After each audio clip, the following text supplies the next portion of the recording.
Kaixo eta ongi etorri, egun berri batera gaur abenduak 12, asteartea da eta gaur bi elkarrizketa izanen ditugu. Batetik, Aritz Ibañez, Duguna Dantza taldeko kidea dena. Duguna Dantza taldeak 75. urte horrena bete zuen, azaroaren 29an, San Saturnino egunean, eta Duguna Dantza taldearen ibilbide bat eginen dugu gaur, azaroaren 29 arte, eta 2024an eginen dituzten ekitaldi ezberdinez hitz eginen dugu. Eta bestetik, Koldo Martinez, gero Abaiko parlamentaria dena Iruñeko udalean, hemen egon da, hitz egiteko azaroaren 29an sortu zen eztabaida baten inguruan, farolilloen kontura, eta Iruñeko udalean momentu honetan dagoen giroaren inguruan hitz eginen digu Koldok. Beraz, elkarrizketak baino lehen, edukiekin joan gaitezen orain.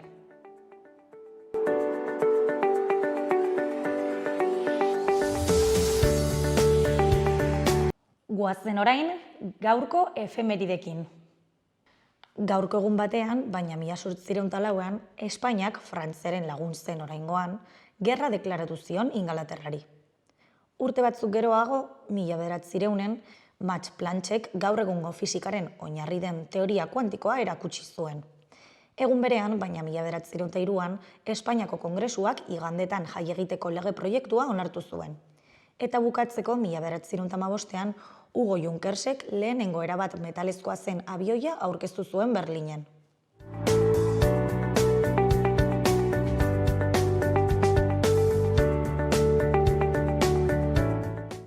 Ikusiko dugu aste honetako agenda. Asteartean errezitaldia, etxe bat. Cibibox Kondestablearen areto nagusian 7:00. Errezitaldia, etxe bat, Yolanda Arrieta eta Peru Galbeterekin. Iruñeko udalak eta Nafar Ateneoak antolatutako jarduera dena. Asteazkenean batetik, Zunon handa, kantu berri bat gara.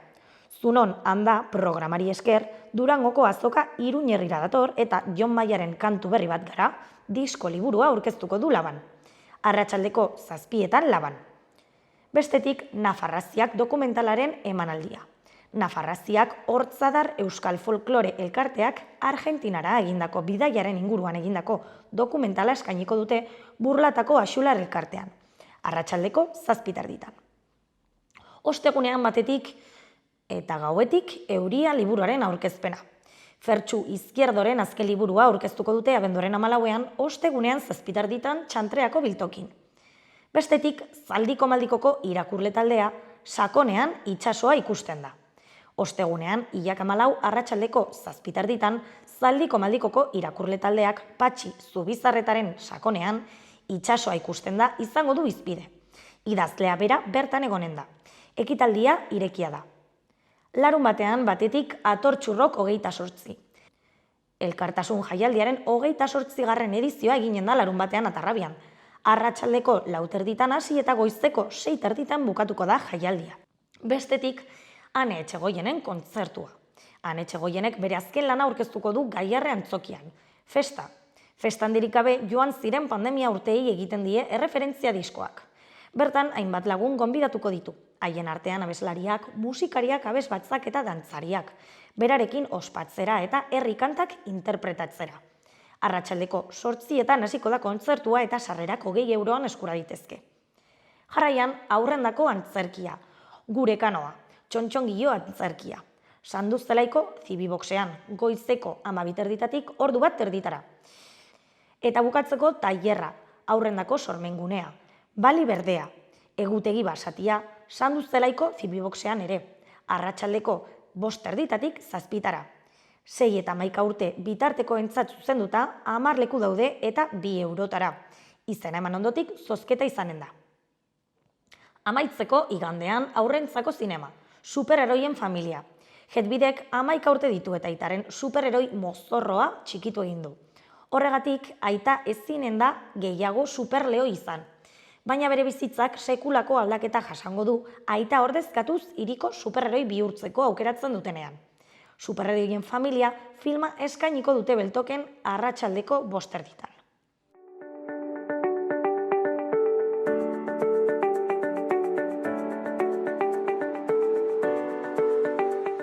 Ikusiko dugu gaurko egunkariekoa zalek zer dioten. Diario de Noticiasen titular nagusian, saltokien itxierak sektoreko autonomia kopururik txikiena utzi du 2009 urteaz geroztik.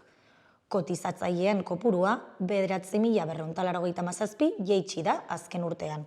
Jarduera horretan, baja eman duten norberaren konturako langileen erdiak kotizatzen zuen. Eskuineko berrian, osasunak martxoa proposatzen du lizarran erditzeak berriz irekitzeko muga gisa. Behan, batetik, amonak eta azagraren bilobak dokumental bat grabatzen ari dira. DBH-ko 4. mailako ikasleek Sara Brunen aginduetara filmatu zuten. Bestetik, Julio Soto, Nafarroako bertso txapelketaren irabazleak dioenez, finalean elkar zaintzen asmatu zuten talde gisa. Argazki nagusian, Peio Lasak, elkarrekiko babesekoak, maeztu sailburuarekin hitz egin du protesta gisa kartoiak daramatzaten JKE-etako kideen aurrean. Izenburuan, 56 plaza baino gehiago ez dira egongo aterpetxean. 18 pertsona kalean geratu dira berriro, eta gizarte taldeek baliabide falta kritikatu dute. Eskuineko berrietan batetik, Otxandiano izango da EH Bilduren lehendakari gaia. EAJak bere zerrenda berritu du, Egibar kanpo utziz. Bestetik, Sortzindargorri eta Sevillako 25 ultra atxilotu dituzte. Poliziak Iruñeko borroka batean parte hartzea egotzi die. Bukatzeko, 971 dibortzio demanda Nafarroan urtarrietik irailera bitartean. Diario de Navarrako titular nagusian, edari energetikoek gehikuntzak sortzen dituzte Nafarroako nerabeen artean. Latako kafeina kopuru handiak arazo fisiologikoak sortzen ditu. Eskuineko berrian, klimaren gailurra erregai fosiletan trabatzen da. Dubaiko topaketa karbonoa kentzeari eta petroleari buruzko akordio batetik urrun. Argazki nagusian, atzo Lizarran egindako elkarretaratzean parte hartu zuten, ospitalean erditzeak berriro irekitzea eskatzeko. Titularrean, Lizarra erditzeak berreskuratzeko datarik gabe. Osasuneko sailburuak ahalik eta lasterren berriz hartzeko esan zuen, gehiago zehaztu gabe, eta 100 pertsonak berriro irekitzea eskatu zuten. Garako titularrean, EH Bilduk Peio Otxandiano proposatu du lehendakari gai. EH Bilduren mahai politikoak Peio Otxandiano kanpo proposatu die bere oinarriei, eta horrela duela aste batzuetatik mantentzen ari zen zalantza argitu da. Argazki nagusian, COP28 deskafeinatutako zirriborro batekin itxiko du. COP28 antolatzen duen herrialdearen petrolio izaerak piztutako mesfidantzak akordio zirriborro baten bidez berresten dira. Zirriborro horrek ez du erregai fosilak ezabatzea planteatzen, baizik eta horien ekoizpena eta kontsumoa murriztea. Ezkerreko berrian, Kongresuan amnistiaren aldeko lehen bozketa eginen da gaur. Behan, batetik, Israelek urte amaieratik aurrera Gaza suntsitzen jarraitu nahi du. Bestetik, Willings Drummond taldeak etenaldia iragarri du. Berrian, titularrean, Peio Otxandiano proposatu du EH Bilduk Eusko Jaurlaritzako lehendakari gai izateko. Militanteek berretsi beharko dute mahai politikoaren hautua. Eusko Legebiltzarrerako presidente gaia eta taldeko bozeramailea ere aurki proposatuko dituzte. EAJak Imanol Pradales, Bakartxo Tejeria eta Markel Olano sartu dituz zerrendetan. Joseba Egibar kanpoan geratu da. Argazkian Beñat Gaztelurrutia, Gerediaga elkarteko kudeatzailea. Beñatek dioenez, komunitatea indartzeko espazio bihurtu da Durangoko azoka. Eskuineko berrietan batetik Eusko Jaurlaritzak azaldu du Europako laguntzetako 1.057 milioi euro berak kudeatu nahi dituela. Bestetik, 5 eguneko greba hasi dute ikastetxe erlijiosoetan lan baldintza hoben eskean. Jarraian, zeruko sinkronia arabazozoak egan. Milaka arabazozo batu eta ez sinesteko moduko formazio eta dantzak egiten dituzte. Bukatzeko Frantziako Asambleak atzera bota du, ez ustean, asilo eta immigrazio legearen egitasmoa. Euskal Herria Irratiko berri nagusian, Nafarroa Espainiar sentimendurik ahuleneko erkidegoa da. Identitateaz galdetuta, Nafarren 4,8%-ik soilik aipatzen dute espainiartasuna lehen aukera moduan, CISen azken inkestaren arabera. Ikerketak alaberdio ez sinestun 100-rik handienekoa dela foru erkidegoa. Herritarren 33%arekin, erkidego guztien bataz bestekoa 15,9%koa izan da. Beste berrian, Indargorriko 8 kide atxilotu ditu Espainiako poliziak. Sevillako beste 25 zale ere atxilotu dituzte Andaluziako hiriburuan. Pasaden irailaren 23an, Osasuna eta Sevillaren arteko partida aurretik izandako istiluekin lotura dutelakoan. Atzo Ilunabarrean aske geratu ziren atxilotutakoak. Bukatzeko, Eneko Aizpuruak gaueko azken espresoa liburua aurkeztuko du gaur Zaldiko Maldikon. Arratsaldeko 8etan Zaldiko Maldikon Eneko Aizpuruarekin eta Santi Leonek aurkeztuta. Sarrera librea.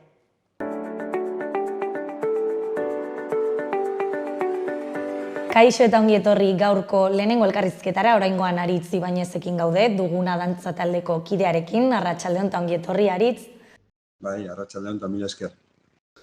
Aurten 75. urteurrena bete duzue, eta honen harira hemendik aurrera 2024an zehar eginen dituzue hainbat ekitaldi, baina lehenengoa izan zen azaroaren 29an, San Saturninoko egunean, prestatu zen utela dantza ofizialaz gain, soka dantza erraldoi bat, ez? Beraz, hitz egin dezagun, nola sortu zen soka dantza erraldoi hori egiteko ideia edo? Bueno, berez, etzen ez da gure idea, soka dantza izan da, hori, Euskal Herrian zehar, eta azken mendeetan, olakoetarako, eta, erabili izan den dantza genero bat, simbolismoz betea, ez, azkenan jendea eskuetatik elkar hartua eta bat eginda ateratzen da plazara, eta pixka bat hori irudikatu nahi genuen. Egia esan, lagun ditugun oinatiko oinatz dantza taldekoek ere duela 2 urte oker ez baneiz, haien 50. urteurrena ospatu zuten, eta haiek hola eman zioten hasiera haien urteurrenari, eta izugarrizko modu egoki eta berezi eta hunkigarria iruditu zitzegun, eta beraz, erabaki genuen gurea den forma koreografiko hori eta halako ekitaldietan eta ekitaldi garrantzitsuetan batasuna irudikatzeko eta denboraren iragaita irudikatzeko baliatu izan den dantza genero hori ere baliatu genezakela guk gure moldera, ez? Orduan, ja duela hilabete batzuk dantza taldeko kide izandako jende ezberdinari deialdia egin genion, hori ia zintzuek nahiko luketen parte hartu soka dantza horretan eta beraz dantzan ospatu dantza taldearen 75. urteurrena, eta jendearen erantzuna oso ona izan zen, egia esan, hori hasieratik ja 100 pikotik gora, azkenan 156 lagun izan ginen soka dantzan, eta hori izan ziren, ez agian lehen dantzaritakoak, ze horiek izan dituzte 80 urtetik gora, eta agian ez zuten haien burua ikusiko edo irudikatuko dantzan, edo, agian soka dantza eskaera fisiko handiagoko imaginatuko zuten, baina bai egon zirela, 2. edo 3. belaunalditako dantzariak, 80 urtetik gorako batzuk, eta gero txikien taldeko, 12-13 urteko dantzarietan arte, ez? Beraz hor, 75 urteko tartea, ez 75-koa, baina kasik, eta beraz, jendearen dako oso hunkigarria izan zen, gainera, dantzari bakoitzari eman genion zapi berizgarri bat, urteurrena gogoratzeko, eta horrek egiten zuen pixka bat batasuna, ez, dantzari guztien artean, eta uste dut oso modu hunkigarrian bizi izan zuela jendeak, alde batetik dantzan ospatzea urteurrena, ze askotan, egiten dira olako ekitaldi, bi hitz eta mila esker taldeko kide izanako guztiei, baina zuk praktikan eta parte hartzea hori iruditzen zait dela beste gauza bat, eta uste dut jendeak hori eskertu zuela, eta batzuk esaten zuten, dantzaria dena, bizi guztian da dantzari, ez?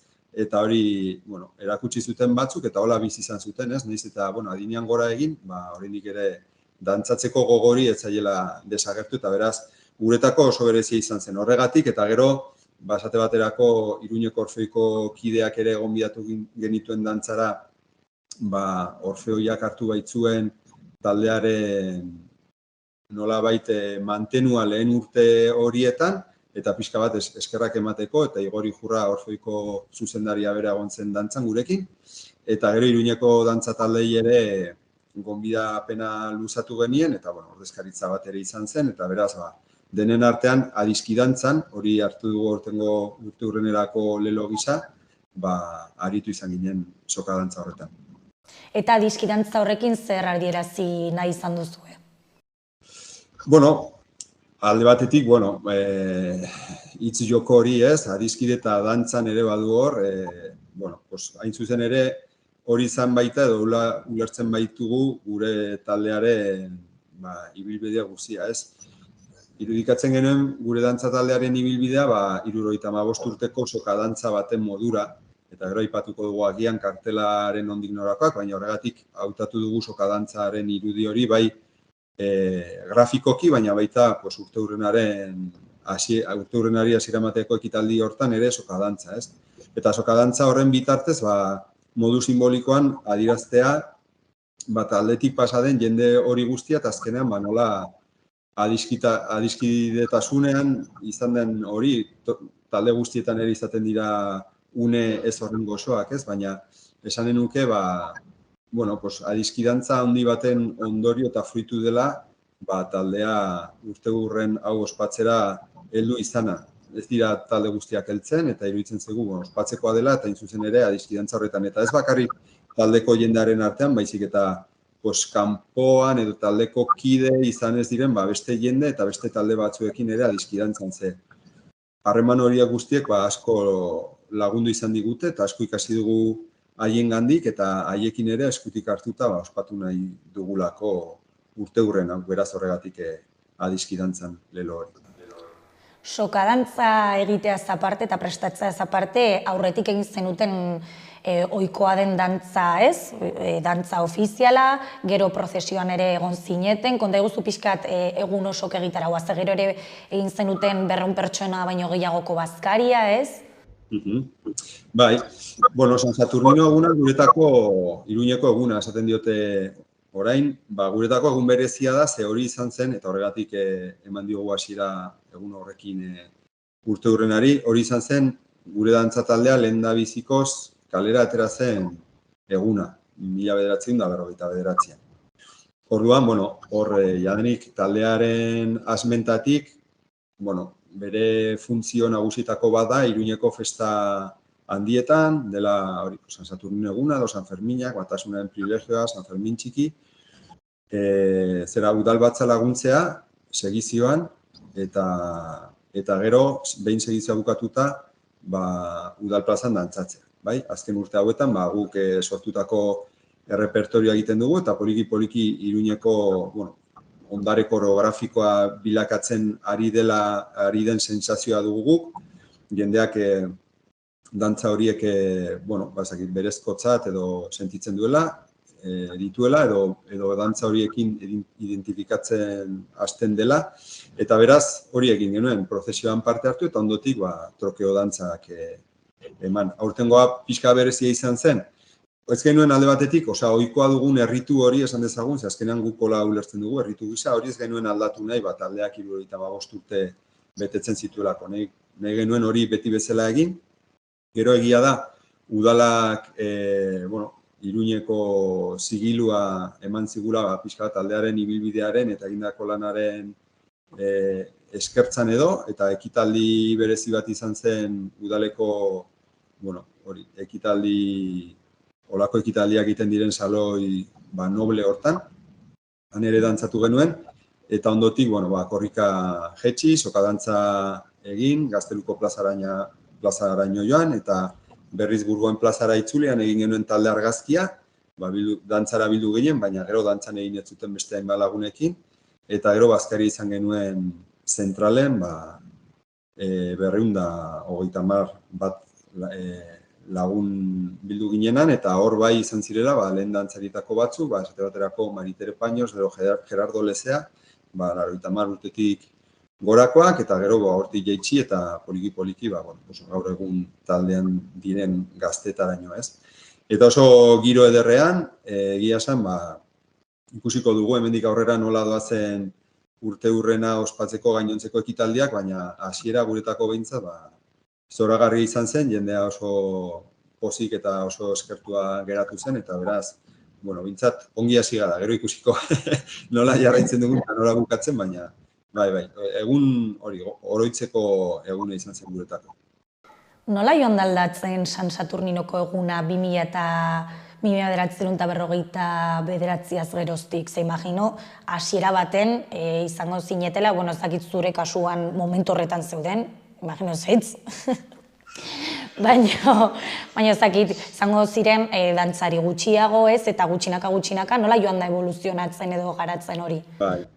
Bueno, azteko taldea sortu zen gizonezko dantza talde bezala. Lehen prozesio horretan, eta 1989 arte, beraz, duela 2 egunera arte, gizonezkoak bakarrik atera izan dira prozesioan. Hori udalakola erabakita, gero, hori, 20. mendean oraindik, baina 21. salto horretan, taldeak proposatu zion udalari, garaia bazela, emakumezkoek ere parte hartu zezaten, privilegiozkoa iruditzen zitzaigun ekitaldi horretan, ez? Beti, 2. maila batean, pixka bat itzalean bezala, aritu izan direlako ordura arte. Orduan, aldaketa nagusia, aldaketa nagusitako bat hori. 59an bakarrik gizonezkoek egin zutela segizioa eta gizonezkoek bakarrik dantzatu, eta aurten, bai prozesioan, gizon eta emakume aritu izan garela desfilatzen, udalaren jantziarekin, korporazio jantzia deitzen digun horrekin, eta hor ezberdintzen dira gizonezkoen eta emakumezkoen jantziak, baina gero dantzan egiten dugunean, edo egin genuenan Saturno egunean, hor gure eskumena hori denez, genero hori gabeko dantza molde batean aritu ginen, eta jantziak ere hala diseinatu genituen jadanik duela kasi 20 urte, eta beraz, hori da aldaketetako batzuk aipatzen zenuen ere kopurua, dantza taldea sortu zen 16 dantzarirekin, eta horrekoan atera ginen 34 okerez banaiz, eta gero dantzan ere beste 8 bat, azkenan 42 dantzari. Beraz, hor ere, izan da aldea, eta alde horretatik hori ere pozgarria da, ez? 42 dantzari izatealako egun batean, eta oraindik ere kanpoan ikasten ari diren batzuk, eta ezin gerturatu, eta oraindik ere dantzari gehiago hor inguruan ditugula jakitea, iruditzen zait dela, 75. urte hurrenari ekitea nahiko osasun honean, ez? Eta gero, 1959, frankismo betean, gaur egun, behintzat ez gaude diktadura batenpean, ez dakit ni gogoratzen dut, edo imaginatzen dut, gogoratu ez bain nintzena, baina, argazkietan erikusten da, ez? Zuri beltzean eta halako sentsazio bat ematen digu, ez? Garai hartako Iruña, pixka bat hori txiki, gris, eta ez dakit, giro, ez dakit, pixka bat itogarriagoan gaur baino, ez dut esaten gaurkoa ere denik, ez dakit, suizidiak botatzeko, baina iruditzen zei, gizartearekin bat aldatu dela dantza taldea, eta hori izan diren mugimendu sozial, politiko, moda, eta horien arabera ere mugitu dela taldea, eta taldearen historiaren bitartez ere, ikusten aldela modu batean, hiria eta Iruña nola aldatzen eta egokitzen joan den. Zure maila pertsonalean, adibidez, okerrez banago 30 urte daramatzazu, ez, dantzari gisa? Bai. Ni sartu nintzen dantza taldean, txikien dantza taldean, 11 urte, 12 urte nituenean. Eta gero helduen taldean, 15 bat urterekin, beraz pasa dira kasik hori 30. Eta aldatu dira gauzak, aldatu dira. Esan dezakegu gaur egun taldea egonkortuago dagoela, esan dezakegu. Baina ezin da antzi, gaur egun taldea zer den, zor diogula guri ere irakatsi zigun jende horri, ez? Ni gogoan ditut orain, esate baterako, Pedri Martínez edo Laura Saldize gure dantza irakasle izan zirenak, gure dantza maisu eta maistra, helduen dantza taldean, baina baita ere txikien taldean, irakasle izan genituen dantzari hori guztia, Joseba Tirapu eta Mikel Iraizoz eta Juanpe García Handia, Oskar Arizala, gure irakasle izan zirenak, ez? Hora aipatzen ari naiz, mutilak batez ere, gure irakasten ziguten mutilek eta neskek. Eta duela urte batzuk esate baterako erabaki genuen, 2007an okerez banaiz, ensaioak eginen genituela ezberdindu gabe eta repertorioak ere denendako berdin eta eskara maila berarekin, ez? Ez ginela izanen mutil edo neska, baizik eta dantzariak, eta beraz, bakoitzak zenbat aldiz datorren ensaiatzera, edo bere doainen arabera, edo bere dantza mailaren arabera, dantzatuko zuela, gauza bat ala beste, baina generoa aintzat hartu gabe. Eta esan nuke hori dela alde handi bat, gero gure garaian, esate baterako, dantza taldearen dinamika izaten zen gazteleraz, ensaioa gazteleraz, gure dantza maisuek etzikitelako euskerarik, eta gero txikien taldea sortzearekin, eta pixka bat poliki-poliki ikastoletan eta eskola ereduko eskoletan aritu izan den jendea dantza taldera hurbiltzearekin, momentu batean konturatu ginen, ia gehienak, 95% edo hortik gora, euskaldunak ginela, eta beraz, euskal dantzak egiten ari baldin baginen, eta gehienak euskaldunak baldin baginen, nola ari ginen gure dantza taldearen jarduna gazteleraz egiten, ez? Eta hor ere, holako klik bat egin genuen, hortik aurrera komunikazioa batez ere, eguneko berdin, 95%tik gora euskeraz egiten dugu, gure entsaioak euskeraz dira, txikien entsaioak euskeraz dira, eta beraz, gure eguneroko bizia euskeraz da, eta hori ere esan nuke, alde nabaria dela, hori, ni taldean sartu nintzeneko garaiarekin, eta gero azkena esan nuke, hori, errepertorio berriaren sorrera, ez? 2007an ere egin genuen balako gogoeta bat, ia gure dantza taldea, gure dantza taldeak zer eskaintzen zion hiriari, zer berezitasun zuen, egia da bazuela, dantza egun berezi batzuk, eta jantzi berezi batzuk, testuinguru berezi bat, baina ez genuela repertorio propio hori. Beti dantzatzen genituen hango eta hemengo dantzak, eta iruditzen zitzaigun, dantzatzen baldin genuen gure komunitatearen dako, baina ez baldin ziren dantzak gure komunitateak ulertuko zituenak, edo beraiekin identifikatzen zirenak, ez? Beti urtero aldatu gaur Bizkaiko dantza bat, gero Zuberokoak, Gipuzkoakoa, ongi dago, ez? Dut esaten ez, baina ikusten genuen, beste berizgarri batzuk genituen bezala, repertorio propio bat izatea ere izanen zela berizgarri handi bat gure dantza taldearen dako, eta hori hortan jarri ginen, batez ere argia dantza taldearen laguntzarekin, Ikerfolkeko dantza maisuen laguntzarekin, haiekin 2005 urtetik elkarlanan ari gara, eta hortik sortu genuen San Fermin aldapakoaren ezpata dantza, gero San Blas egunean eta San Joan bezperan dantzatzen ditugun soka dantzak, Batasunen privilegioaren egunean dantzatzen dugun soka dantza ere hortik sortu zen, gero, eraldatuz joan dira, eta gero azkenik trokeo dantzak San Ferminetan dantzatzen ditugunak, ez? Eta horria badugu repertorio propio bat, kasik ordu bateko iraupena duena ere emanaldi batean, ez dakit nongo plazan emaniko bagenik, ordu bateko iraupena duena, eta gero guretako batez ere zentzua duena, Iruñeko festetan eta gure jendearen aurrean ematea, ez? Eta, aipatu ditudan gauza hori guztiak izan dira, ni dantzan hasi nintzenetik gaur egunera pixka bat, taldearen nondik mila gehiago aipat ditzazken, baina horiek nagusiak eta labur bilduz. Aukeratu beharko bazenu egun bat dantzatzeko bereziena, zein izango litzateke? Galdera zaila da hori. Egun bat, ez nuke jakinen egun bat hautatzen. Nik hautatuko nituzke Iruñan dantzatzen ditugun egunak, festetan dantzatzen ditugunak, San Ferminetakoak bereziak dira, eta bat hautatu beharko banu, San Fermin txikiko prozesoko eguna ezpata dantza egiten dugun egun hori. Ze hor parte hartzen dugu dantzari gehien, eta beraz hori partekatutako dantza une bat izaten da, goiz guztia hartzen duena, azken urtetan 50 dantzaritik gora elkartu gara, gaur egun dantza taldean ari direnak, baina baita ere beste belaunaldi batzuetako dantzariak, agian egunerokotasuna pixka bat alde batera utzita dutenak, baina dantza hori prestatzeko etortzen direnak, ze aukera hori ere zabalik dugu, esan nahi dute, hilabete lehenago hasten gara ezpata dantza prestatzen, eta beraz, entsaio gutxi batzuekin, 3-4 entsaiorekin, jendea ezpata dantza egiteko mailan jartzen da, eta beraz, partekatutako eguna da, goiz guzti hartzen diguna, eta gero bazkari eder batekin ere bururatzen duguna, eta bat hautatzekotan hori, baina ez dago oso urrun, aipatzen ditudan besteetatik. Dantza talde honetan parte hartzeak suposatzen du konpromezu oso handia?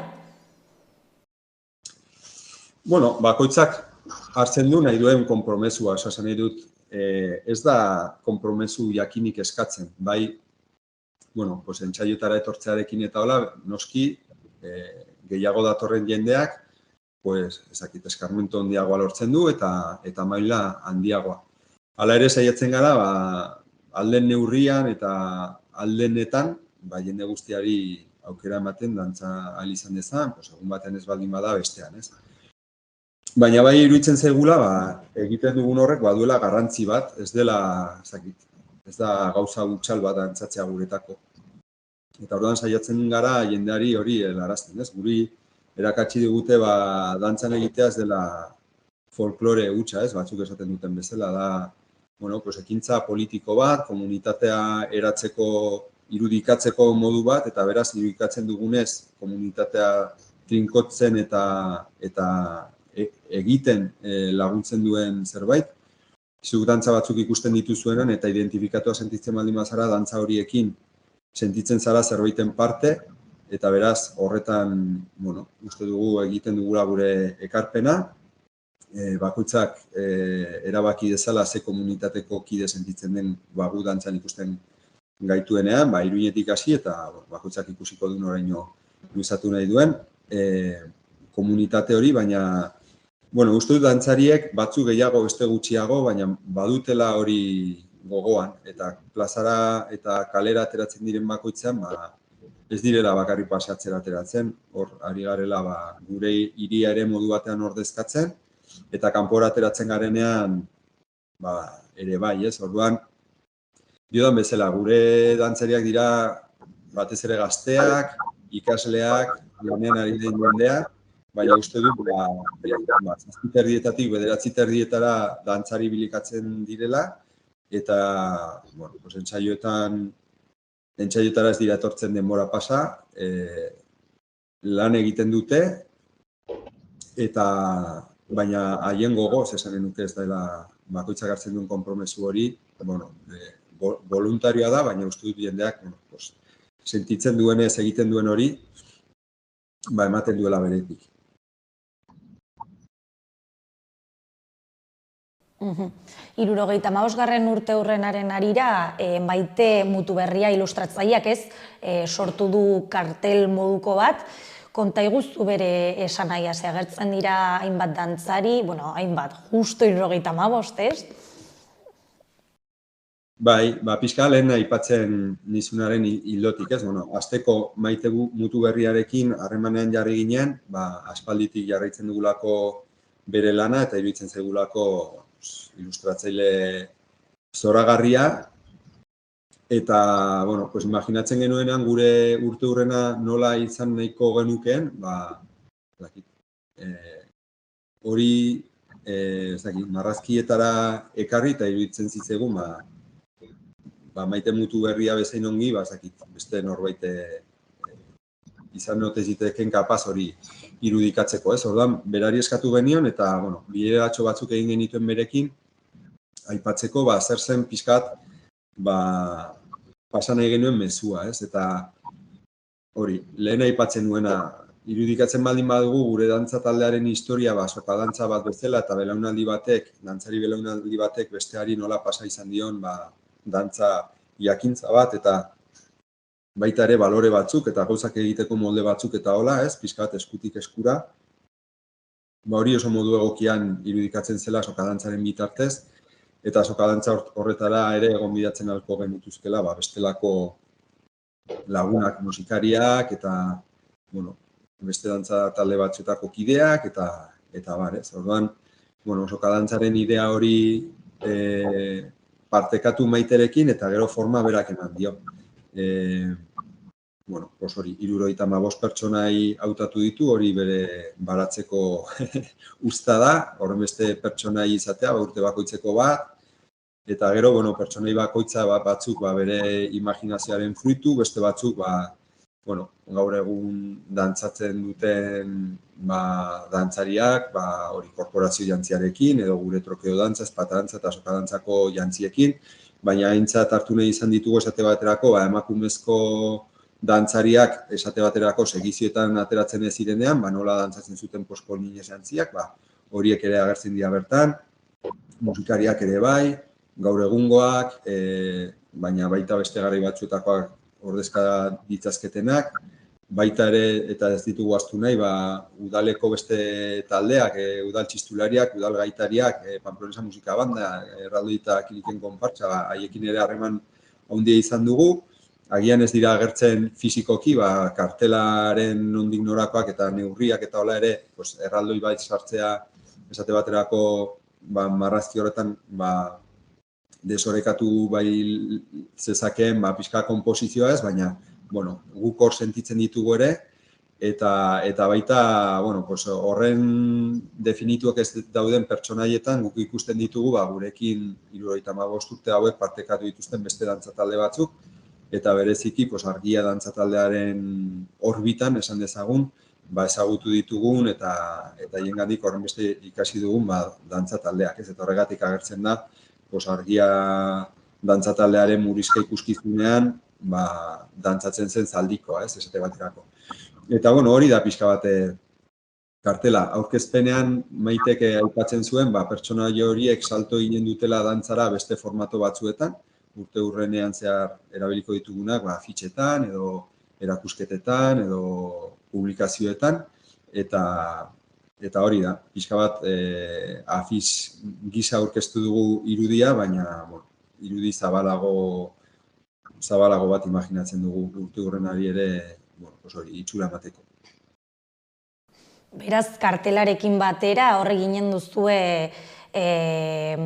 aurkezpen bat, urrengo urtean zehar ginen dituzuen ekitaldi ezberdinetaz zehar ez dakit, ginen dituzuen ekitaldiak ez dakit kaleetan, herri txikietan edo zerbait handiagoa, baina egin pixka eta aurrera pentso txiki bat. Oraindik ez baldin baditugu zehazki aurreratu izan da, oraindik ez daukagulako horiek egiterik ekonomikoki, egiterik izanen ote dugun bermea, ez? Orain justu, gure taldeak baitu dauzkan baliabideak eta horrekin zerbait egin genezaken, baina egin ditugun gauza egiteko, beharko dugu laguntza, erakundeen laguntza, eta justu orain da aurrekontu garaia, eta egun gara atez berdinak joz, eta espero dezagun laguntza horiek helduko direla, ez? Baina horregatik, pixka berme hori izan gabe ez genuen aurreratu nahi, ze gero ez genuen nahi atzera egin behar izatea, edo aurkeztutako zerbait azkenan bertan bera utzi behar izatea, ez. Orduan, pixka bat orokorrean esan da, bai daukagula, geneuzkala urte hurrenean 3 mugarri esan dezagun, lehenengoa zen hori izan Saturnino inguruan, urte hurrena iragartzea eta pixka bat sokadantzarekin ospatzea gure artean urte hurrenaren egun zehatza.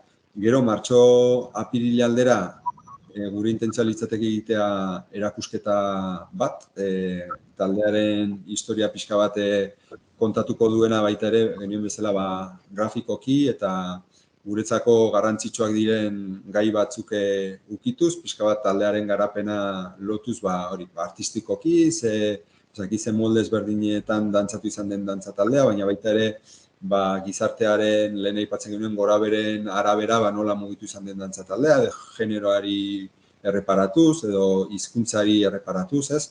Holakoa gero noski nola sortu zen taldea, gaur egun zertan ari den, eta holako gauzak kontatuz, ez? Eta erakusketa hori pixka bate aberasteko, nahiko genituzke bestelako ekitaldi batzuk egin, dantzarekin harremana izanen dutenak, hitzaldi, jardunaldi, tailer, dantza eta musika emanaldi, eta horiek albezain azkarren zehazten alditugun eta nioen berme horrekin iragarri, eta ondoko mugarria litzateke 2024ko irailean, hor asmoa genuke karrikarako sortu zen dantza talde hau, eta beraz karrikan nahiko genuke ospatu Iruñan, gure jendearekin, alako segizio erraldoi bat. Irudikatuz pixka bat, gure taldea 1949 urtean sortu zen, baina Iruña da dantza tradizio handiko hiria. Lehenago ere baziren dantza taldeak, 20. mende hasieran ere bai beste batzuk, baina aurreko mendeetan ere izan da tradizio handia Iruñeko ospakizunetan, bertako dantza taldeak aritzekoa, dantza maisu batek montatutako dantza talde bat aritzeko esate baterako San Fermin txiki edo Bestaberri edo San Fermitako prozesioan, batzuetan kanpotik ere etortzen ziren eta izaten ziren prozesio ikaragarriak. Gaur egun esate baterako Katalunia eta Valentzia aldean oraindik mantendu dituzte Iruñeko prozesioak nolakoak izan zitezken horren antzeko adibide batzuk, Tarragonan edo Algemesin edo olako tokietan. Orduan nahiko genuke olako prozesio handi bat egin, segizio edo karrika inguru handi bat, Iruñeko dantza taldeekin, baina baitik kanpotik etorritako taldeekin. Valentziako dantza taldeak etortzen ziren 16-17 mendetan Iruñera dantzara. Etor daitezela valentziar batzuk. Gipuzkoatik ere bai, etortzen ziren talde handiagokoak ezpata dantzariak eta hola, saiatuko gara ekartzen. Eta iparraldetik ere etorri izan dira dantzariak.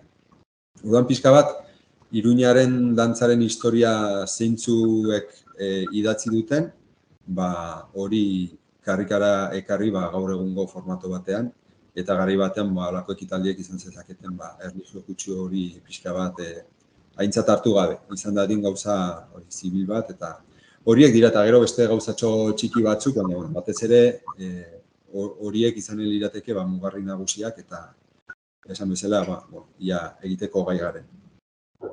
Bueno, hor erne egonen gara aurrera emanen dituzuen xehetasunetara. Lehenik eta behin zorionak egin duzuen lanagatik eta hainbeste urtetan zehar taldea mantentzeagatik. Eta amaitzeko eskerrak eman Xaloan denbora eskaintzagatik eta mila esker. Bai, mila esker zuei, aukera emateagatik eta hori, presentzia emateagatik. Mila esker.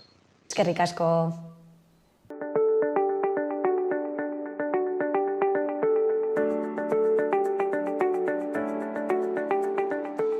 Gaurko eta biharko eguraldia ikus dezagun orain. Gaur aldaketa espero dugu. Goizean goiz, hego-mendebaldeko haizea ibiliko da eta zeruan goi-hodeiak gehienduko dira. Goizak aurrera egin ahala, hodeitza trinkotuz joango da eta haizeak mendebaldera egingo du. Hortik aurrera, ipar-mendebaldetik hasita euritara joko du eta arratsaldean euria gainerako zonaldetara iritsiko da. Temperatura maksimoak pikin bat jaitsi arren oso balio suabeak izango ditugu berriro. Eta arratsaldean zehar temperatura jaisten joango da. Asteazkenean temperaturak behera egingo du, maksimoek batez ere, eta barnealdean negu itxura hartuko dute. Orokorrean zerua oso hodeitsu agertuko da, baina goizean ostarte batzuk zabal litezke barnealdean. Zaparradak botako ditu, handiagoak eta sarriago Kantauri surialdean eta egunaren bigarren partean. Mendebaldeko haizea ibiliko da hasieran, kostaldean indartsu. Arratsaldetik aurrera, haizeak ipar-mendebaldera egingo du eta Ebro ibarrean dezente indartuko da.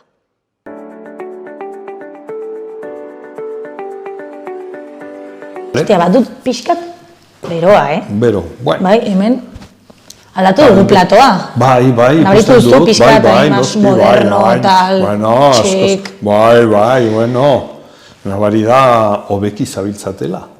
Bai, Nafarroako gobernuak tikiti. Ero Iruñeko udalak. Nafarroako gobernuak, bai.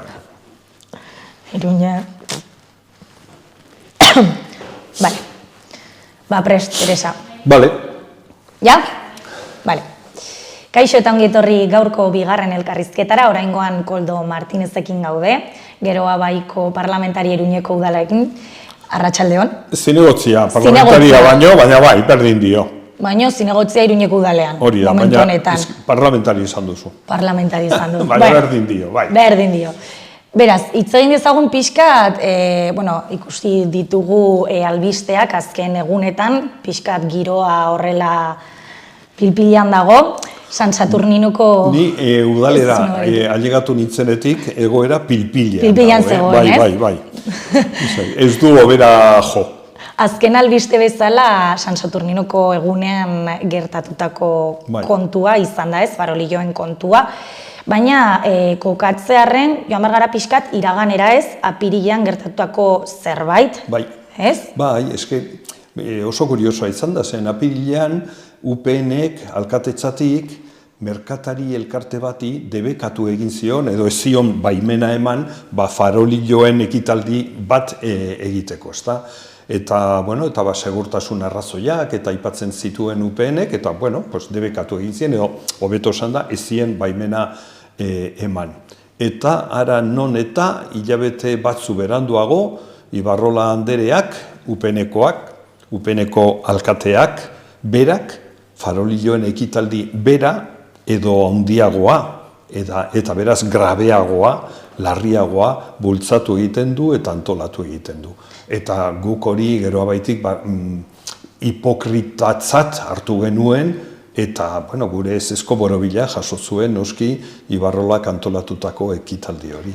Baina bada pixkat, zuek aipatu bezala, inkoherentea ez, bere alderdi bereko batek momentu horretan deusestatu zuen, eta orain egin du.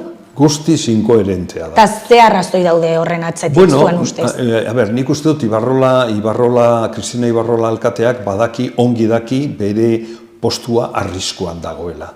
Eta orduan, azken hilabete hauetan, azken 6 hilabete hauetan, gauza berbera egitera makurtu da. Ezta politika populista bat egitera bultzatu da, eta politika populista horretan dago. Eta noski farolilloen ekitaldia genekien oso polita eta oso argigarria, nolabait esateko izango zela. Berak esaten du, Ibarrolak esaten du, jende gehiena lortu duen edo bildu duen ekitaldia izan dela Nafarroan azken hilabeteotan edo azken urteotan. Eta agian egia izan daiteke, egia izango da. Baina gauza bada, ekitaldi oso polit bat, oso iluminatu bat egitea, baina noski olako ekitaldi bat antolatzeko behar duzu segurtasun minimo bat, trafiko antolatuta izan, suhiltzaileekin hitz egin, eta argi eta garbi dago, olakorik ez zuela egin, berak ekitaldi populista bat egin nahi zuelako, eta lortu zuen. Txarrena da, lortu egin zuela, ez? Berak dio 80.000 pertsona bildu zirela farolilloen ekitaldi horretan, baliteke, ez dakit, jendetza zegoen, noski, baina jendetza egoteaz aparte, segurtasunik etzen egon, trafikoa ikaragarri, oso egoera ikaragarri batetan murgildu zen, etzen segurtasunik, sindikato polizial guztiak kontra atera dira, eta salatu egin dute hori antolatu zuen bezala, ez dugu ezer irakurri suhiltzaileen gandik, baina nik uste dut suhiltzaileak ere kontsultatu beharra zegoela, ez dakit kontsultatu zuen ala ez, baina nik badakit adibidez, Donostian olako ekitaldiren bat antolatu nahi izan denean, suhiltzaileek beti ezezkoa eman diote. Eta ikusi genuen argazkiak hor daude, bideo imaginak ere irudiak hor daude, oso ekitaldi polita, baina ikaragarrizko arazoak sortu zituena. Eta zorionez ezen ezer larririk gertatu, baina pentsasazu, ez dakit ambulantzia batek araño iritsi beharra baldin bazun, ze gerta zitekeen, ez? Eta gero noski beste ondorio zikin bat izan du da, farolilloak edonon daudela.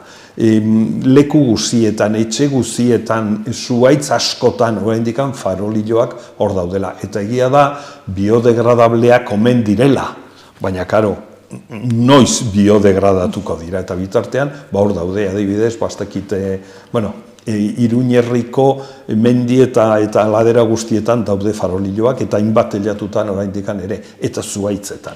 Beraz, nortzuk zeuden ekitaldi honen alde? Ibarrola bera bakarra? UPN. UPN bakarra. Eta bere baietzarekin, argi dago, balio izan duela, baina logikoa da. Balio izana? Nik uste dut ez, baina egia da momentu honetan daukagun legeriarekin alkateak ikaragarrizko boterea duela, eta 11.000 gauza egin dezakela berak bere buruaz hitz eginda eta berak bakarrik nolabait esateko, ezta? Eta bai, adibidez gu geroa baitik, farolilloen ekitaldea salatu egin genuen lehen momentutik, inkoherentzia eta inkoherentziagatik eta azken finean zuen hipokresiagatik eta noski segurtasun neurririk ez zegoelako eta barrez. Eta guk argi eta garbi esan genuen horretan ez genuela parte hartuko. Beste inork ez zuen gukaina kritikatu hori, Ibarrolak esaten zian, Koldo, jendeak zutaz barre egingo du, ikusirik zuek bakarrik izan zaretela kontra agertu direnak, eta bar. Eta bueno, bai, gu izan gara lehen kontratera garenak, gero sindikatu polizialak, talde ekologistak, eta bar. Bueno, nik esan nion, lasai, Kristina, ohituta nago, politikan naizen ez gero, denetarik entzutera, ohitu naiz. Zer esan behar nizu? Eta gero, gaur bertan, batzorde batetan, udaleko batzorde batetan, deklarazio bat, aitorpen bat onartu da, 4 talde progresiston artean, farolilloen ekitaldi hori kritikatzeko eta Ibarrolaren jarrera kritikatzeko, noski.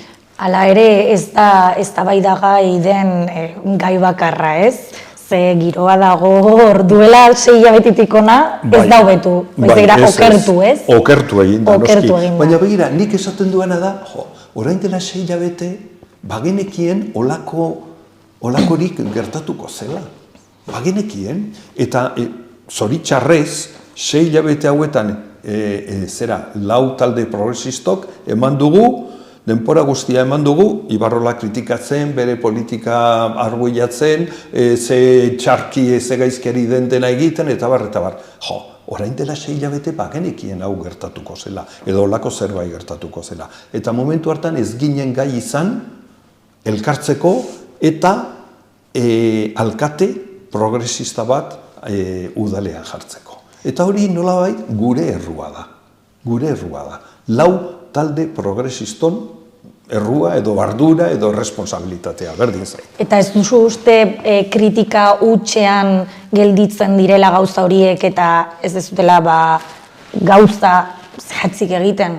Neurri batean, bai, oain dela 2 aste edo, aste bete, Mikel Armendarizek eta biok, Geroabaiko zinegotzi biok, argitaratu genuen, Nafarroko egunkari batean, karta a Olentzero i/o a los Reyes Magos. Eta bertan hori esaten genuen, ez? 6 hilabete dara magula, 6 hilabete gutxienez, zen azken finean, udalean, azken legealdian ere gauza bera suertatu zen.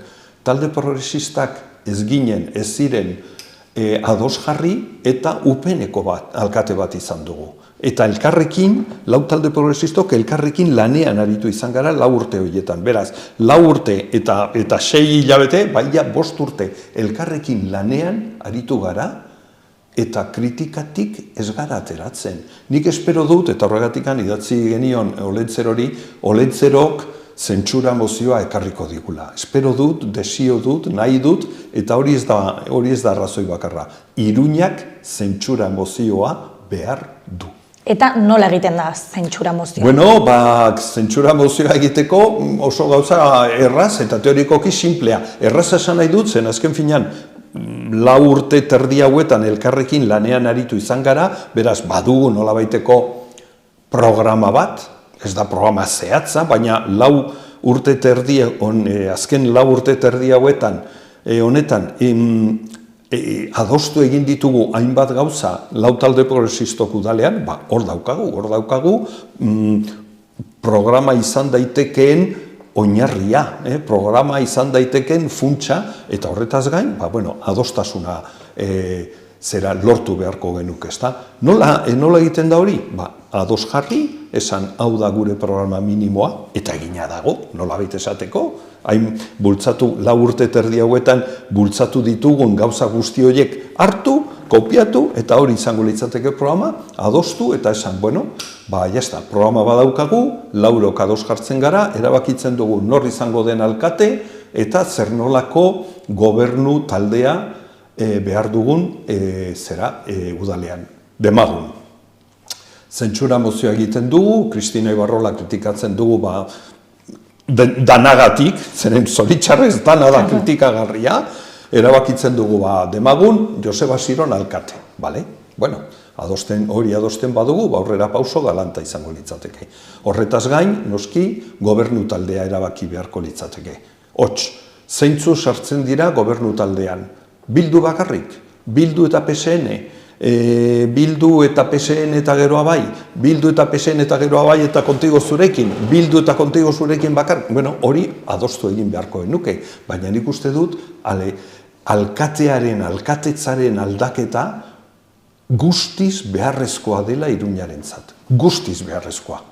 Guztiz. Erraza dirudi, baino momentuan duela 6 hilabete, Iruñeko udala sortzerako momentuan ere hori proposatzen zenuten, adostasun bat iriste eta ez zineten iritsi, ez? Bai. Baina begira, 6 hilabete hauertan zenbat gauza gertatu dira. Hots, Nafarroko gobernua osatu da. Eta Nafarroko gobernua PSN kontigo zurekinek eta gero abaik osatu dugu.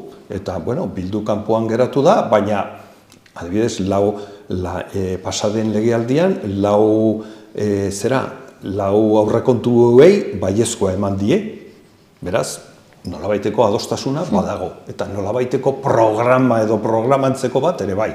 Espainiako gobernua osatu da, eta adibidez Bilduk, teorikoki behintzat, ezer eskatu gabe, Sánchezen aldeko botoa eman zuen, teorikoki ezer eskatu gabe, nik ez dut hori sinisten, zen politikan badakizu inork ez duela... Ez dara oparitzen, inork ez duela olako oparirik egiten, akordioen bat egongo da seguruenik, baina, eta begira, eta baiezkoa eman dio Bilduk Pedro Sánchezi ezeren truke. Hain zaila da, bai Nafarroan, bai Espainian ados jarri direnen artean, Iruñan ados ez jartzea, hain zaila da, Iruñarrok zer gara? Martzianoak, hain diferente gara Nafarroako biztanleriaren gandik, hain bereziak eta indiferentiak dira gara Espainiako biztanleriaren gandik, nik ez dakit, nik argi eta garbi daukat, guk, geroa baik, botoa,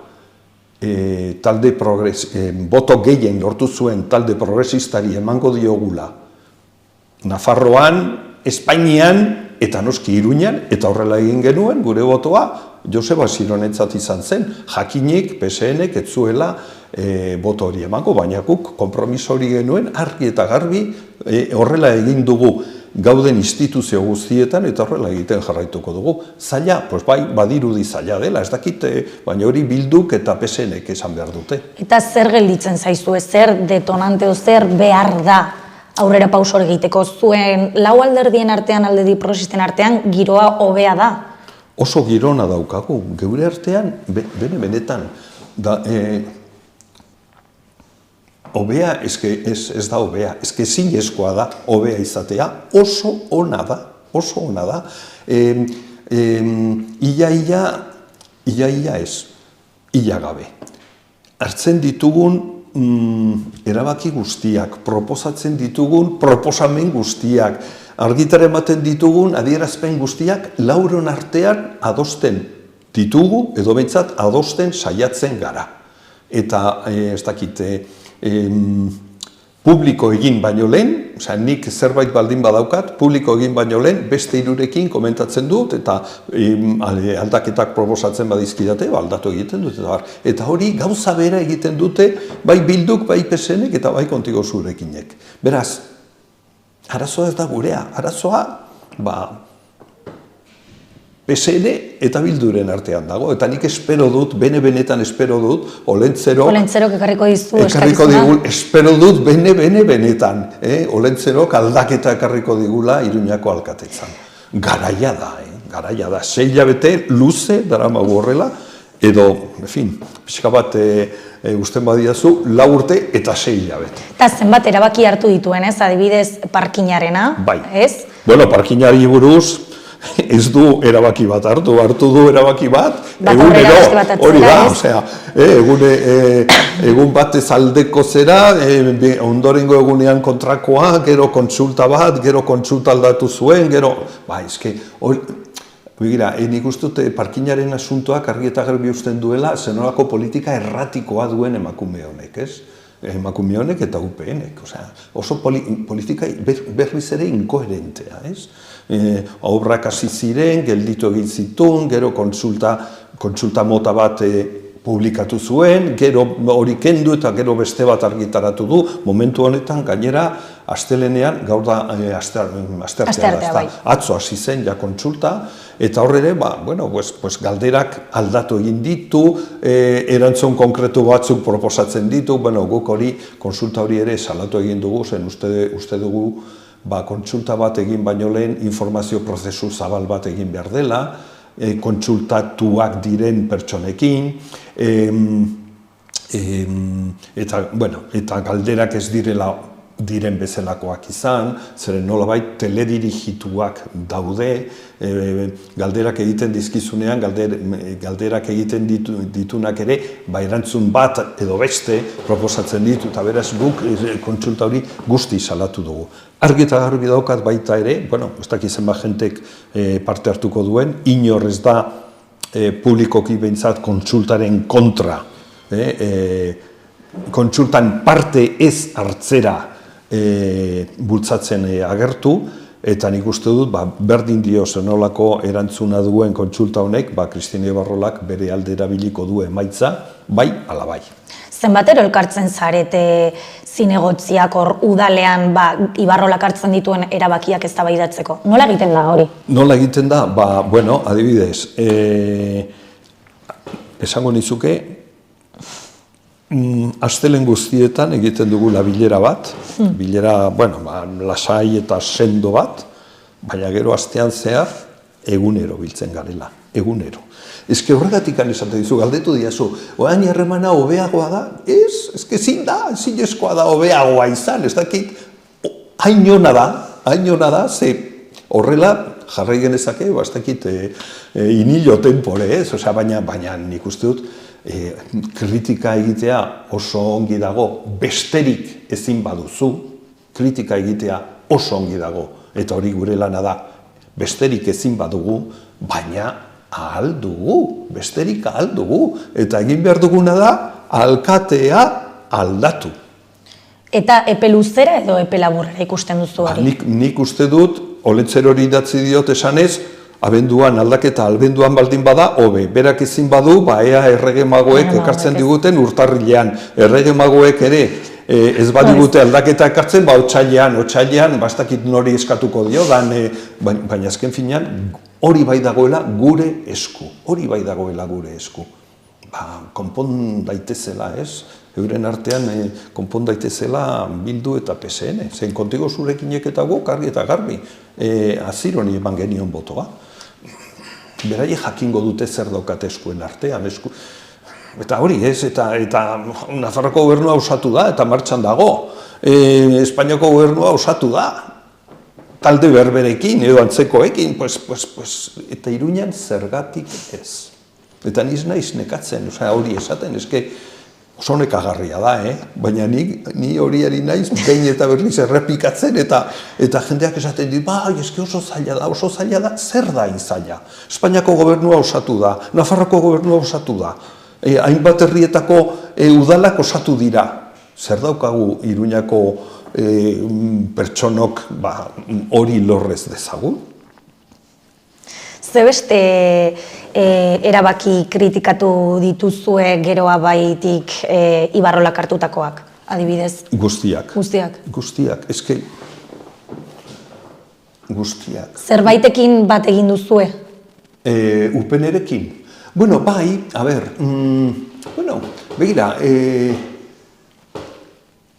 azken, 6 hilabete hauetan, 2 aldiz, geroa baik, PP eta UPNerekin batera bozkatu egin du.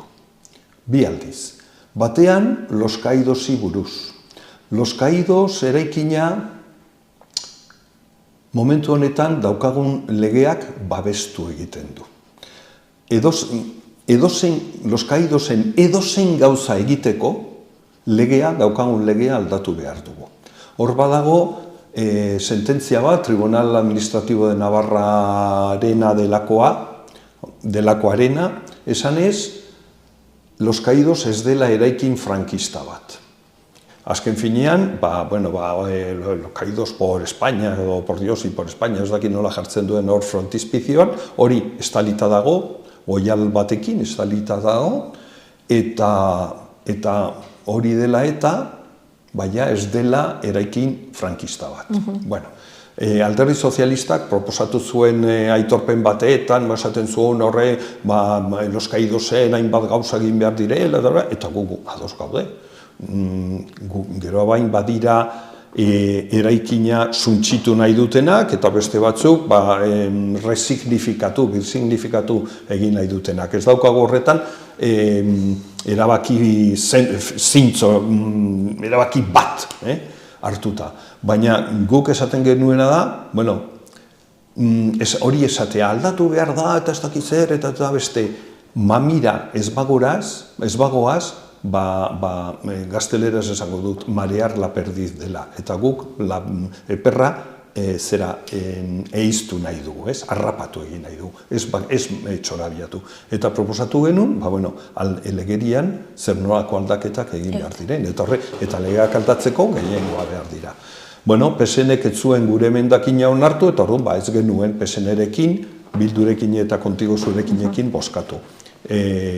Ez genuen gure proposamen horren aldeko botoa eman, defendatzen dugulako Los Caídos ikutu egin behar dela, ez dakit suntsitu edo bersignifikatu, berdin zait, momentu honetan behintzat, baina edozein gauza egiteko legeria aldatu behar dela.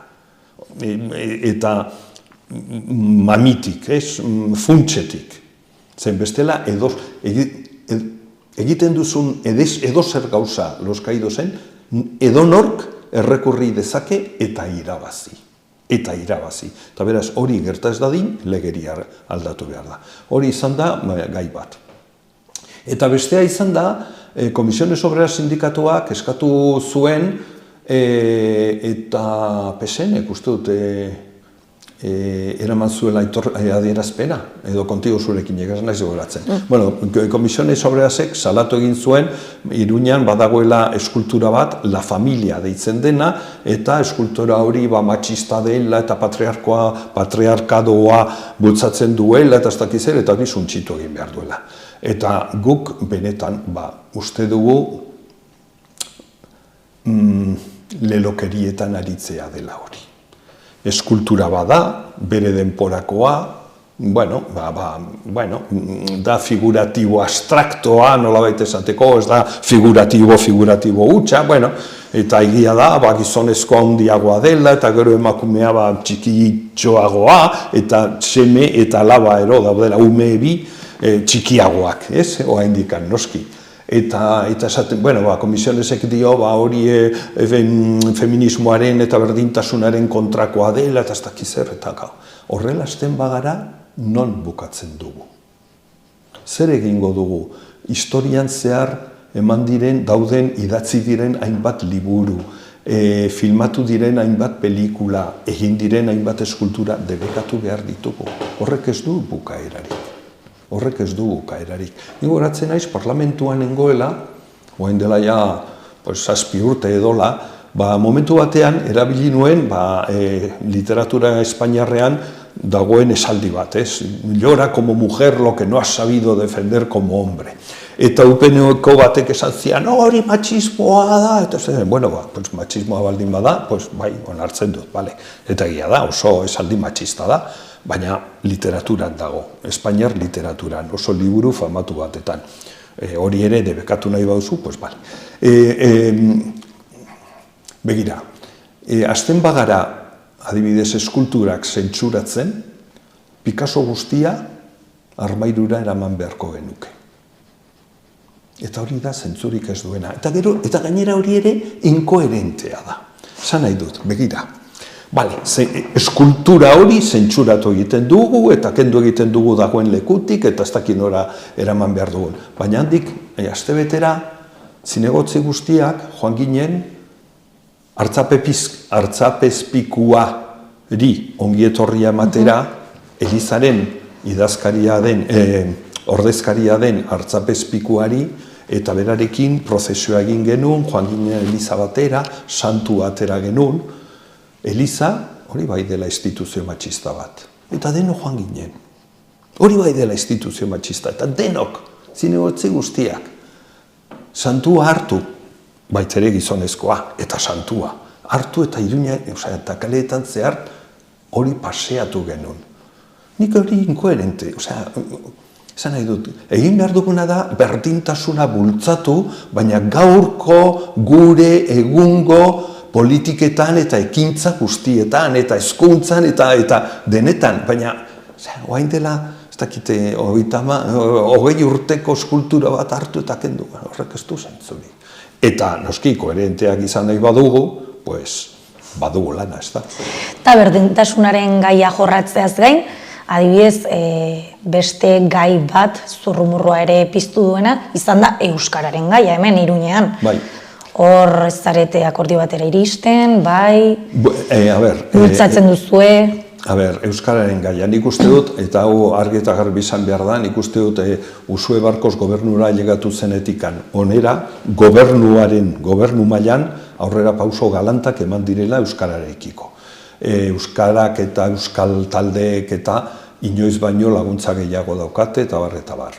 Egia da, gobernuan oraindik ere, PSN-eren jarreragatik oso gauzak ez dutela behar duten abiadura hartu. Adibidez, merituen dekretua eta bar. Zonifikazioa ez da aldatu eta gainera PSN-ek argi eta garbi esan du, ez duela bere botoarekin zonifikazioaren aldaketa bultzatuko eta begira ze gertatu zen Mainerurekin adibidez, ez? Maineru herriak gehiengoz eta ez bakarrik udalaren gehiengoarekin, baizik eta baita ere referendumaren gehiengoarekin zonaldetik pasatu nahi zuen, ez euskaldun zonaldetik mistora eta PSN-ek ez zuen hori onartu eta ez zuen hori bultzatu. Beraz, PSN-ek oraindik badu zenbat aurrera pauso eman behar euskararen arloan. Hori gobernuaren mailan. Baldin bagoaz ezera udalera, alderdi sozialista, gobernuan dagoen alderdi sozialistaren birkia da, noski. Eta berdin pentsatzen du, eta hor ikaragarrizko oztopa bat daukago euskararekiko. Guk euskaldunok eskatzen dugu ez, alderdi progresistak elkartu, euskararen alde zaudetenak, ez? Denak ez. Nik hor, teorikoki bai, baina gero eguneroko praktikara zoazenean alderdi sozialistak 11.000 oztopo jartzen ditu.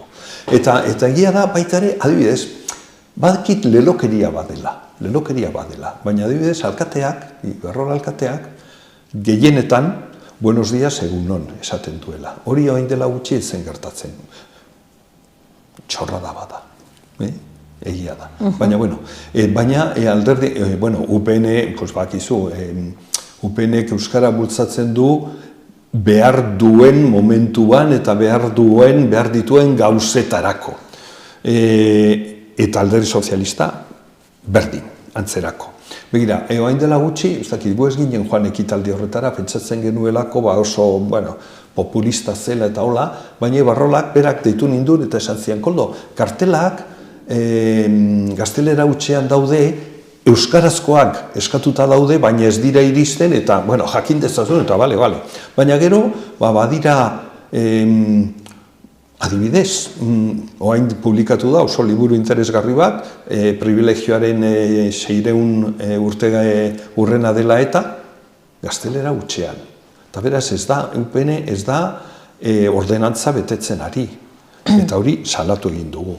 Beste gauza bat, beste oso interesgarria. Udalak badu osasun futbol taldearekin konbenio bat, non udalak hainbat diru ematen dio osasunari, Iruñako irudia osasunarekin batera, futbol taldearekin batera, estatu guztian zehar eraman dezan. Zer gertatzen da? Autobusean, osasunaren autobusean, dago Iruñako Armarria eta Pamplona.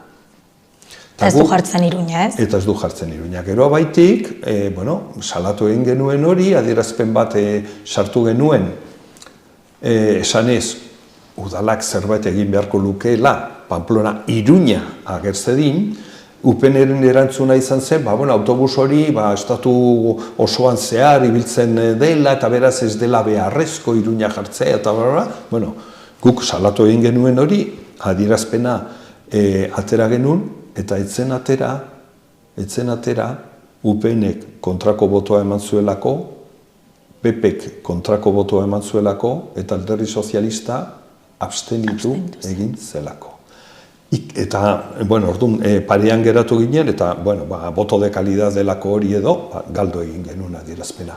Eta, karo, eske, ulertezina da hori.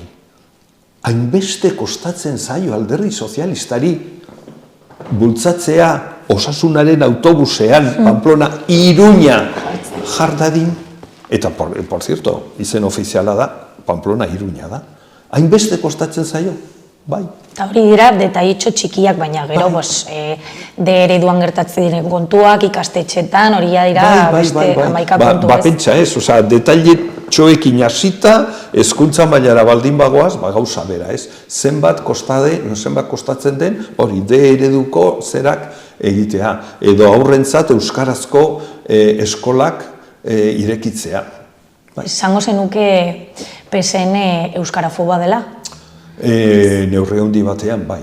Karo, hori da bertigoa bezala, ez? Euskarafobia da bertigoa bezala. Batzuk ikaragarrizko bertigoa daukate eta ez dira trebitzen, hainbat eta hainbat lekutan pauso baten batera. Eta beste batzuk, naiz eta bertigoa izan, ez dute, ni melduta baldin banua, bai, neurri batean euskarafoboa da. Ez da, nik ez nuke esango guztiz, euneko eunean euskarafoboa dela, baina euskarafoia maila bat duela dudarik gabe. Eta orduan, haiekin udal berri hori sortzeko aukera? Nola egingo duzu euskarazko gaia jorratzeko adibidez? Pues adostasun minimo batera ailegatuz. Adostasun minimo batera ailegatuz. Negoziazio batetan eta akordio bat bilatu nahi duzunean, zuk zure programa osoarekin zoaz, eta akordio horretan, gero, gauzak aldatu egiten dira, batzutan altxatu, beste batzutan minimizatu, ez? Baina argi dago akordio hori lortu behar dugula. Eta programa berri horretan, prestatuta duzu egia da? Ez dago programarik. Elditzen da programa prestatzea. Nik esaten duena da, 4 urte terdi hauetan elkarrekin egin dugu lan, gauza gehienetan, ila guztietan, baina gehienetan, tordun, ardezagun hori, oinarri bezala programa hori betetzeko. Begira, esaten diazu, eta Pedro Sánchezek zer nolako jarrera du euskararekiko. Eta Bilduk, baiezko botoa eman dio, ezer eskatu gabe dirudienez. Nik ez diet hori sinisten, ez bata, ez besteari, baina esan nahi dut, ezke negoziaketek hori daukate, bakoitzak eta danok gure zerbait, gure programatik edo zerbait, atzera bota behar dugula, baina adostasuna lortu bada Nafarroan, Nafarroako gobernuan, Espainiako gobernuan, mesedez. Nola ikusten duzu horrela maitzeko Iruñeko etorkizuna orduan, baikor? Bai. Ze sentsazio izuzu hor barrutik? Zerbait gertatuko dela? Nik espero dut, noski, nik neure burua beti zera definitu dut optimismoaren militante bezala, ez? Nik uste dut, ni jaio nitzenetikan onera, gauzak hobeagora jodute dudarik gabe. Ni hori, optimismoaren militantea naiz, nik espero dut, desio dut, eta alegin guztiak egingo ditut, Iruñan alkate progresista bat izan dezagun ahalik eta laizterren. Eta horrek mantentzen nau, gazte, alai, eta hori da nire konpromisoa, ez? Hori da nire konpromisoa eta gertatuko dela espero dut. Oso ongi, Koldo, plazer bat izan da, beti bezala, eta espero ezagun urrengo baten, urrengo elkarrizketan ja Ja, beste gauza batzutaz mintzatzea, ez? Bai, nik ere hori espero dut, eta bakizu, zokin egotea, beti placer bada. Eskerrik asko.